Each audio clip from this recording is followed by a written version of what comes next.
নমস্কার বন্ধুরা, আমি প্রিয়াঙ্কা। কেমন আছো তোমরা সবাই? আশা করছি তোমরা সবাই খুব ভালো আছো এবং সুস্থ আছো। আমিও বেশ ভালো আছি, আমার পরিবারও সুস্থ আছে। আমার আরও একটি নতুন ব্লগে তোমাদের সবাইকে অনেক অনেক স্বাগত জানাই। আজ শুক্রবার আর ঘড়িতে সময় এখন সকাল 8টা। গতকালকেই তোমাদের দাদাভাইকে আলু এনে রাখতে বলেছিলাম, তো আলু নিয়ে এসেছে, তো সেটা আর ঝুড়ির মধ্যে ঢালা হয়নি। আর যেটুকু আলু এর আগের ছিল সেইগুলো দিয়ে কাল অবধি চলেছে।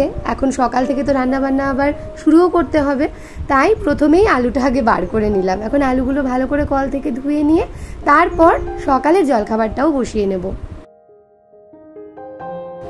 প্রতিদিনের কাজগুলো একই রকমই থাকে, এই যেমন সকালের জলগুলো ভরা। তো দেখতেই পারো এই জিনিসটা আমি প্রতিবারই বলি যে প্রত্যেকটা বোতল থেকে অল্প অল্প করে জল খেয়ে অর্ধেক অর্ধেক করে রেখে দেয়। আমার এই ব্যাপারটা ভীষণই অপছন্দ। আমি সব সময় ওদের দুজনকে বলি যে যখন যে বোতলটা ধরবে সেইটাও একদম কমপ্লিট করে নিয়ে তারপর পরের বোতলটায় নাও, কিন্তু সেই জিনিসটা কেউই শোনে না, না ছেলে না ছেলের বাবা। তো এইরকম করেই না প্রত্যেকটা বোতল দেখো হাফ হাফ করে জল এরকমভাবে রেখে দেয়। তো আবার আমাকে সেই সমস্তগুলো ভরতে হয়। ফ্রিজের ঠান্ডা জল এখন আর তেমনভাবে লাগছে না, তবুও ওই ছোটো দু একটা বোতল ভরে রেখে দিই। আর ওই দুটো বোতল না আমি সবসময় রেখে দিই, যদি কখনও কারোর লাগে। বরফটা সবসময় জমে না, তো ওই ঠান্ডা জলটা থাকলে কিন্তু অনেকটাই কাজে দেয়। সাবিনা ইয়াসমিন, তুমি আমার ফ্রিজটা একবার দেখাতে বলেছিলে কোথায় কিভাবে রাখি, তো চলো একবার দেখে নাও, এক ঝলক দেখিয়ে দিই। এখানটাতে তো ডিপে মাছ মাংস যাই হোক না কেন স্টোর করি। ওপরের তাকটাতে আমি রাখি জল এখানটাতে, আর তার নিচে এখানে ধরো ওই কাঁচা লঙ্কা, লেবু, ডিম, তারপর আদা সমস্ত আলাদা আলাদা কন্টেনারে আমি রেখে দিই। আর তাছাড়াও এখানে আমার ধরো কিছু স্টোরেজ জিনিসপত্র, যেগুলো শুকনো জিনিস যেগুলো রাখি সেগুলো ওখানে থাকে। আর নিচের এই অংশটাতে ওই বোন আচার দিয়েছিল সেটা রয়েছে, কিছু মটর ছোলা এই ধরনের জিনিসপত্র। আর এই ডোরটাতে না সম্পূর্ণ আমার মশলা রয়েছে, মশলা সস এই সমস্ত জিনিসপত্র টুকিটাকি আমার এই ডোরটাতে রাখা থাকে। ডোরে আমি কখনোই জলের বোতলটা রাখি না, কারণ জলের বোতল নাকি ভারী হয়, সেই কারণে ডোরটা ঝুলে যাওয়ার সম্ভাবনা থাকে। ওই যেখান থেকে কিনেছিলাম শোরুম থেকেই বলে দিয়েছিল, তো সেই কারণে জলটা আমি সবসময় ওই তাকে রাখি। আর এই যে ডোরের অংশটা, এইখানে ওই সস মশলা এই সমস্ত কিছু থাকে। সমস্ত মশলাই কিন্তু আমার ফ্রিজে থাকে, কারণ ফ্রিজে থাকলে মশলাপাতিগুলো একদম ফ্রেশ থাকে।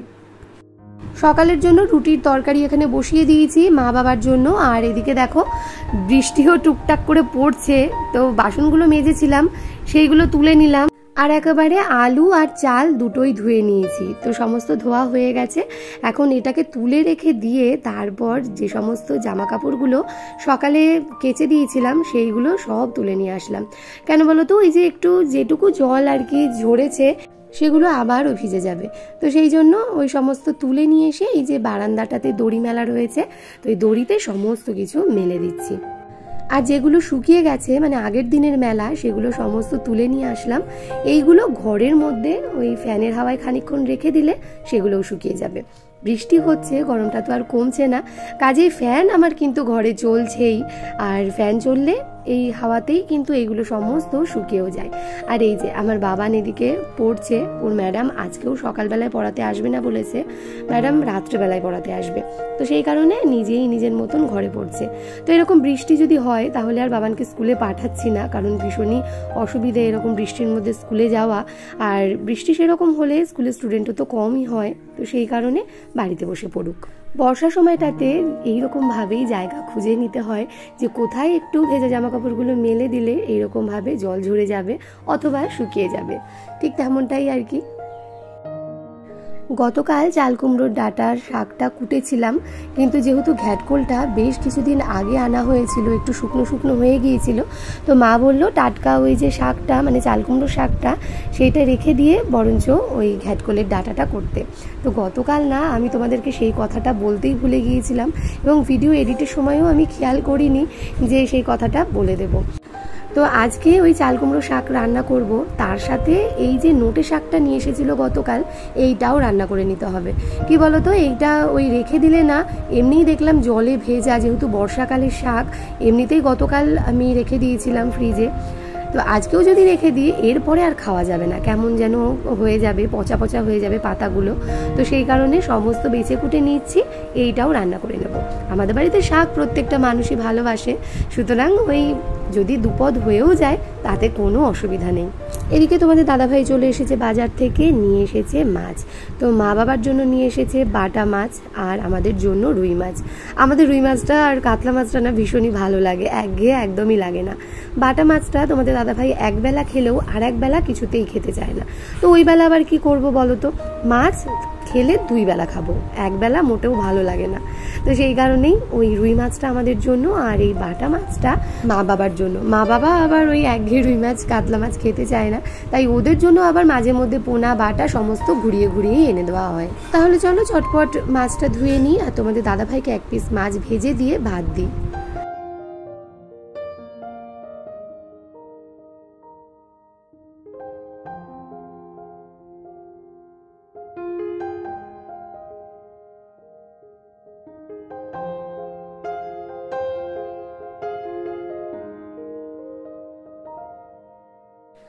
বাবানের জন্য ডিম সেদ্ধ দিয়েছিলাম, বাবান ডিম সেদ্ধ ঘি দিয়ে ভাত খেয়ে নিয়েছে। আর তোমাদের দাদাভাইকে তো 1 পিস মাছ ভেজে দিলাম। তো সকালে জল খাবার মোটামুটি কমপ্লিট, এইবার দুপুরে রান্নাবান্না নিয়ে চলে এসেছি।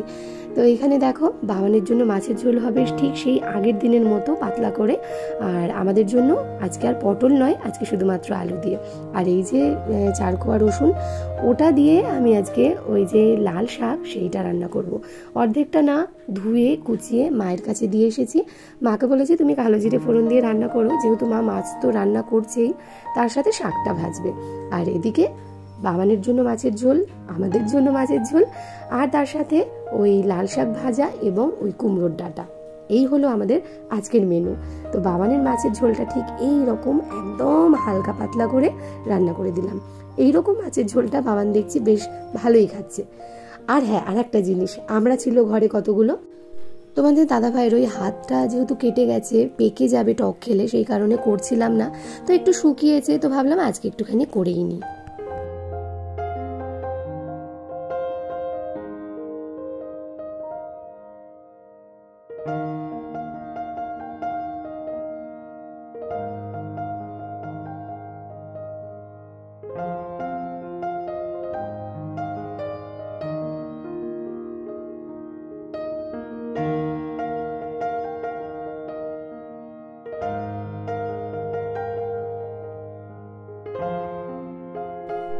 নোটে শাক ভাজাটা নামিয়ে নিয়ে এদিকে ভাত বসিয়ে দিলাম, আর এই দিকটাতে ওই যে ডাঁটা চচ্চড়ি সেইটাও করে নিচ্ছি।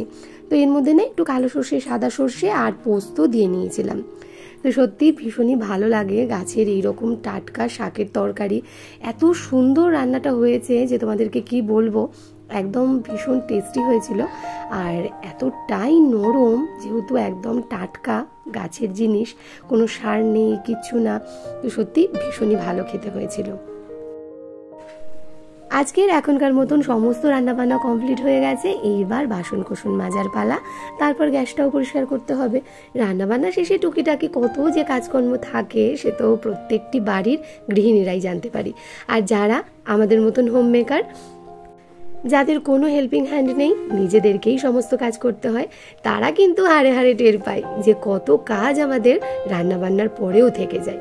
তো যাই হোক, গ্যাসটা এখন ভালো করে ক্লিন করে নেব। তার জন্য ওই যে আমার যে স্প্রেটা রয়েছে, ভালো করে এটা মুছে নিচ্ছি। আর যেহেতু বাইরে একদমই মেঘলা, ঝিরিঝিরি বৃষ্টি পড়ছে, আর একদমই ভেতরটাতে রান্নার জায়গাটাতে একটুকু আলো আসছে না, সেই কারণে আলো জ্বেলে নিয়েই কিন্তু আমাকে সমস্ত কাজগুলো করে নিতে হচ্ছে। রান্নাবান্না শেষে তারপর যখন এই রান্নার জায়গাটা সুন্দর করে গোছানো হয়ে যায়, তখন কত সুন্দর লাগে বলো তো জায়গাটা দেখতে। ছোট্ট রান্নাঘর, কিন্তু হাতের গুণে সমস্ত কিছু পরিপাটি করে রাখলে এমন সুন্দরটাই লাগে। আর এই যে আমার বাবান, দেখো বাবান স্নান করে নিয়ে লাফালাফি করছে। তাকে মুছিয়ে না দিলে সে তো আর নিজে কিছুতেই মোছে না।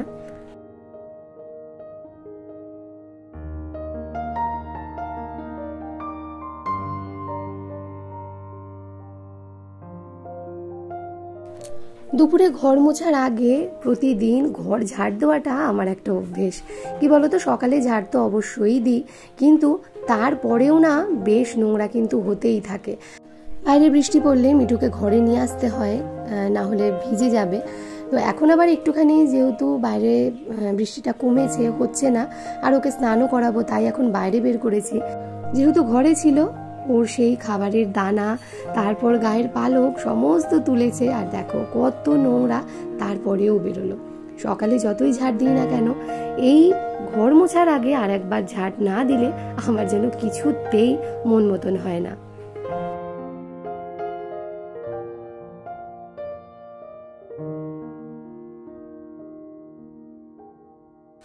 ফাইনালি দুপুরের কাজকর্ম সমস্ত সেরে নিয়ে স্নান করা হয়ে গেছে, চলে এসেছি ঘরে।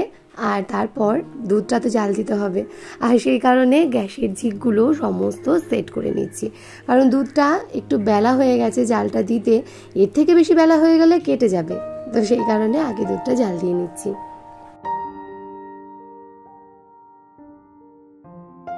দুপুরে খাওয়া দাওয়ার পরে অনেকটা সময় তো কেটে গেছে, এখন প্রায় সন্ধে 7:30 পৌনে 8টা মতো বাজে।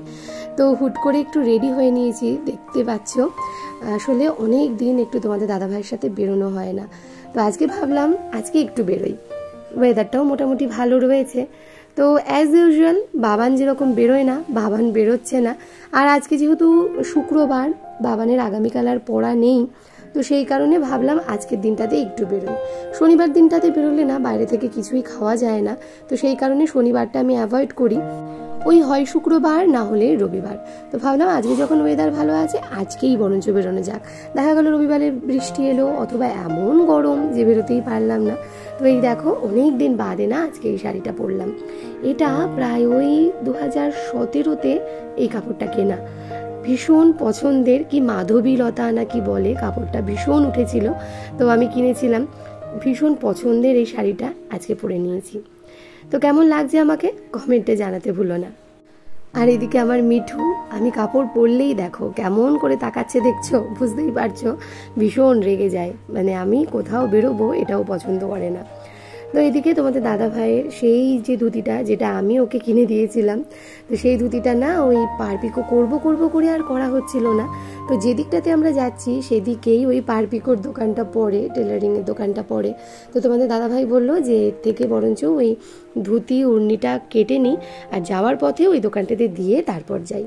তো এখন না এই সেজে গুজে তারপর আমার এই সব কাজ করতে একদমই ভালো লাগে না, একটু রেগে যাচ্ছিলাম। নিজেই কেটে নিয়েছে, এখন ভাঁজ করার পালাটা আমার, নিজে তো আর ভালো করে ভাঁজ করতেও পারে না, তো সেই দায়িত্বটা আমার। এমনি বেরোতে বেরোতে প্রায় রাত 8টা বেজে গেছে। আর এই হলো আমাদের চাবি গেট, যেখানে যদি গেট পড়ে তাহলে এখানকার রাস্তাটা দেখার মতো, মানে এত ভিড় হয়।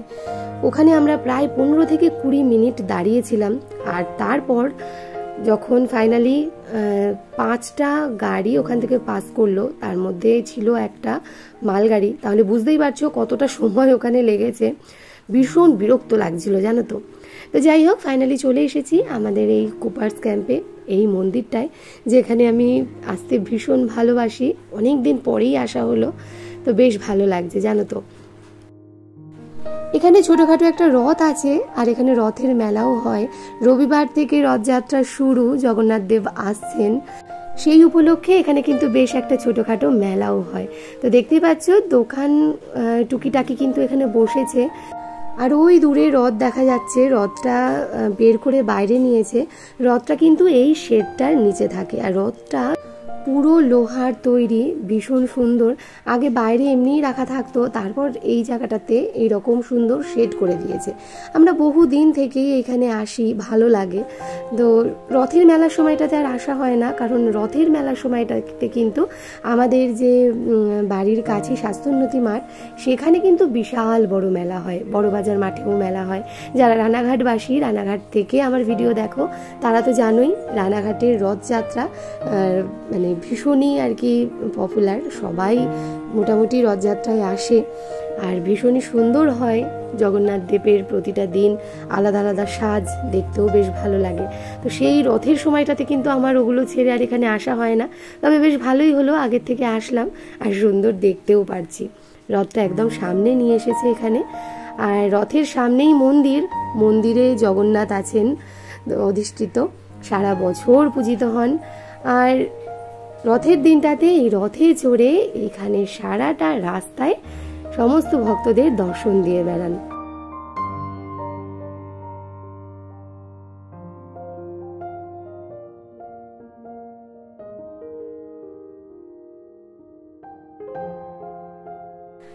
অনেকদিন পর সন্ধেবেলায় নিজেদের মধ্যে একটু সময় কাটাচ্ছি, বেরোনোই হয় না। বাবানের পড়া থাকে অথবা ভীষণ গরম লাগে, রেডি হয়ে বেরোতেই ইচ্ছে করে না। বেরোলে জানি বাইরে বেশ ভালো লাগে, কিন্তু ওই যে বেরোতে ইচ্ছে করে না। আর এখানে দেখো মোটামুটি জিলিপির দোকান এখানে বসে গেছে, বাদামের দোকানও বসে গেছে। তো এখানে আসলে না আমি এখান থেকে এই যে মটনের ঘুগনি, এইটা কিন্তু আমি খাই। বাবান আসলেও খায়, তবে বাবান তো আর আজকে আসেনি, তাই আমার নিজের জন্যই 1 প্লেট মটনের ঘুগনি কিনে নিলাম। তোমাদের দাদা ভাই তো আর এসবের মধ্যে একদমই থাকে না। ভীষণ সুন্দর বানায় জানো তো এই ঘুগনিটা। বাড়িতে যতই নিজে বানাই না কেন, এই দোকান থেকে কিনে খাওয়ার যে স্বাদ, সেটা বোধহয় বাড়ির ঘুগনিতে একেবারেই থাকে না। কেন বলো তো? দোকান থেকে কিনে খাই বলে কি সেইটার স্বাদ একটু অন্যরকম লাগে?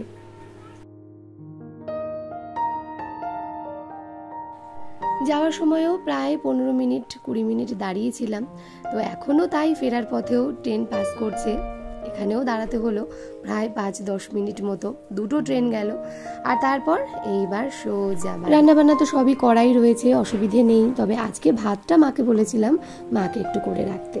তো বাবা দেখছি রাত্রেবেলায় ভাত খাবে না, বললো রুটি খাবে, সেই কারণে বাবার রুটিটাও এখন করে নিচ্ছি। তো যাই হোক, চলো আজকের ব্লগটা কেমন লাগলো কমেন্টে জানাতে ভুলো না। আজকের ব্লগটা এইখানেই শেষ করছি। সবাই ভালো থেকো, সুস্থ থেকো এবং অলওয়েজ হ্যাপি থেকো। আর হ্যাঁ, আমায় মনে রেখো।